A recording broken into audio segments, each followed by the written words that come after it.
दो रोटी का हक। मीता, मीता यहाँ देखो, क्या पूरे दिन मोबाइल में गेम खेलती रहती हो? देखो जरा, ऑफिस को लेट हो रहा हूँ। मैं आती हूँ, 1 मिनट, ये लेबर पूरा होने वाला है। मीता ने लापरवाही से जवाब दिया। कांताबाई, मेरा टिफिन बना दिया है ना? आपने बस वो से दे दीजिए, मैं निकलता हूँ। मीता, पूरा दिन देखते रहना मोबाइल, अभी देर हो रही है यार। नमन गुस्से में था। पर साहब, चाय बस बनने वाली है, आप बैठिए, मैं लेकर आती हूँ ना। नहीं कांताबाई, बस पूजा पाठ करके जल्दी से निकलूंगा, नहीं तो बस छूट जाएगी। अरे यार मेरे मोजे, ये मीता भी ना सुबह सुबह मोबाइल लेकर बैठ जाती है। कांताबाई, प्रथम को उठाकर जल्दी तैयार कर देना, वरना मीता के भरोसे तो मेरा ऑफिस और उसका स्कूल बंद हो जाएगा। नमन ने अपने जूते पहनते हुए मीता की ओर देखा। उसका ध्यान अभी भी अपने गेम को पूरा करने में था। नमन बिना कुछ बोले खाए गुस्से में घर से निकल गया। धड़ाम से दरवाजा बंद हुआ, जो नमन के गुस्से की सीमा को बता रहे थे। दरवाजे की आवाज ने मीता का ध्यान फोन से हटाया। नमन गए क्या? कांताबाई, चाय लेकर आना। मेम साहब। साहब आज भी बिना खाए पिए निकल गए। ऐसे घर से भूखे पेट जाना अच्छी बात नहीं है। तो मैं क्या करूं? जब नाश्ता बना हुआ है तो फिर करके जाना चाहिए। इसमें इतना गुस्सा करने की क्या बात थी? आपको पता ही है, साहब चाहते हैं आप अपने हाथों से उनके लिए खाना परोस से दिया करें। तू ज्यादा बोलने लगी है कांता, जा तू दूसरी चाय बनाकर ला, पूरी ठंडी हो गई है चाय। पोहे भी बना लेना। और सुन, देख प्रथम उठ गया क्या? मीता एक मनमौजी लड़की थी, बस उसे खुद के आराम से मतलब था। ना बेटे की फिक्र न पति की। नमन भी अच्छा कमाता था, इसीलिए घर में सुख सुविधा उपलब्ध थी। पूरे दिन नौकर चाकर रहते थे। नमन के माँ बाप भी उसी शहर में रहते थे, लेकिन मीता के मनमौजी स्वभाव और आलस की वजह से अलग रहना ही उचित समझा। हाँ, वो तो कब का ही उठ गया और स्कूल के लिए तैयार भी कर दिया। कांताबाई ने जवाब दिया। तो आया क्यों नहीं मेरे पास? मीता ने पूछा। आया था ना वो आपके पास, मम्मी मम्मी आवाज भी लगाई, पर आप अपनी सहेली से बातें कर रही थी तो आपने सुना ही नहीं। प्रथम भी ना, जब भी किसी का फोन आता है उसी वक्त उसके काम उसे याद आते हैं। मीता बड़बड़ाई। मीता ने फिर फोन उठाया और व्हाट्सएप के मैसेज देखने लगी। मीता की यही दिनचर्या थी, फोन फोन और फोन। जब और कुछ नहीं होता था तो कभी किट्टी पार्टी या शॉपिंग। दूसरी तरफ नमन साधारण व्यक्ति जिसे अपने परिवार के साथ वक्त बिताना पसंद था। बस उसे इतनी सी ही इच्छा थी कि जब वो घर आए तो मीता उसके साथ वक्त बिताए और अपने हाथों से खाना खिलाए। नमन का आवाज ऑफिस का काम जल्दी खत्म हो गया। उसने सोचा आज मीता और प्रथम को पार्क लेकर जाऊंगा। कब से बोल रहा था प्रथम बाहर जाना है, पार्क जाना है। ये सोच नमन ने मीता को फोन कर दिया कि वो जल्दी आ रहा है।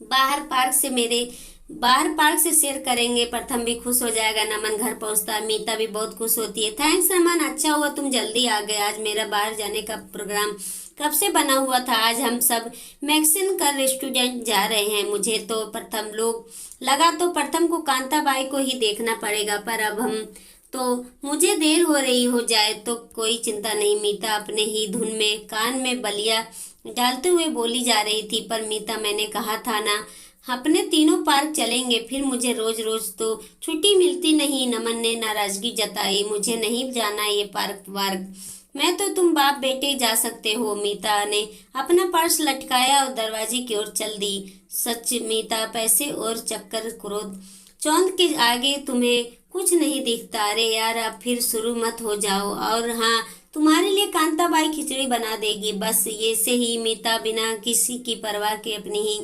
जिंदगी जीती थी। कुछ दिन बाद रात के खाने में आवाज नमन की पसंदीदा सब्जी बनी थी। मीता, रोटियां ठंडी कैसी हो गई? अरे आज कांताबाई को कहीं जाना पड़ा, खुद के काम से तो उन्होंने पहले ही रोटियां बनाकर चली गई। मीता, आज तुम ही दो गरम रोटियां सेक दो, आज तो मेरी पसंद की सब्जी भी है और एक आरसा हो गया तुम्हारे हाथ की रोटियां खाए। अरे नमन, अब क्या मैं पे पे शुरू कर दिया। नमन, खा लो ना, दो तो रोटी ये खानी है, उसमें भी कितने नखरे हैं तुम्हारे, कितनी बदल गई हो तुम। मीता, जब मेरी कमाई कम थी तो कम से कम 2 गर्म रोटियां तो मिलती थी, लेकिन कमाई बढ़ने के साथ मेरी रोटियां का हक भी छीन गया। इससे अच्छा होता कि मैं कमाता ही नहीं। अरे अब क्या इमोशनल अत्याचार शुरू कर दिया। अब पैसे हैं तो काम वालों के काम करने में क्या कर्ज हर्ज है। तुम तो आदत हो गई अपनी माँ की तरह मुझे ताने सुनाने की। माँ को क्यों बीच में ला रही हो? तुम्हारे स्वभाव की वजह से मुझे आज उनसे अलग रहना पड़ रहा है। तो चले जाओ ना, अपने माँ बाप की गोद में खा लेना, सो जाना, जाकर गर्म रोटियां भी दिखेगी। कब तक खिलाती हूँ तुम्हारी माँ तुम्हें? बेपरवाह से कहते हैं हुए मीता फिर अपने मोबाइल में घुस गई। माँ ने तो मुझे 25 वर्षों तक खाना खिलाया है, वो क्या थकेगी। नमन अपने कमरे में गया और अपने 2-3 जोड़ी कपड़े ले डाले और अपनी माँ के घर चला गया। मीता ने अहंकार में रोका भी नहीं नमन को। हम 2 दिन में खुद आ जाएंगे लाइन पर। मैं तो वही करूंगी जो करना है। 2 दिन बाद बीत गए, ना ही नमन ने मीता को फोन किया, ना ही मीता ने नमन को। बेटे ने बार बार जिद की, पापा से मिलना है, पापा के पास जाना है। हार कर मीता को नमन को फोन करना पड़ा। हेलो, तुम्हें तो चिंता है नहीं अपनी बीवी बच्चों की, ऐसा ही नहीं कि एक फोन भी कर लूं। हेलो बहू, मैं बोल रही हूँ। अच्छा माँ जी, माफ कीजिए, मुझे लगा नमन है। वो नमन की तबीयत ठीक नहीं है तो 2 दिन से उसने मना किया था तुम्हें बोलने से, इसीलिए चाह कर भी फोन नहीं किया तुम्हें। क्या हुआ माँ जी? तुम्हें तो पता है कैसा है वो। उसके पास बैठकर जब तक प्यार से खाना न खिलाओ तो वो खाना नहीं खाता है, तो आधा अधूरा सा।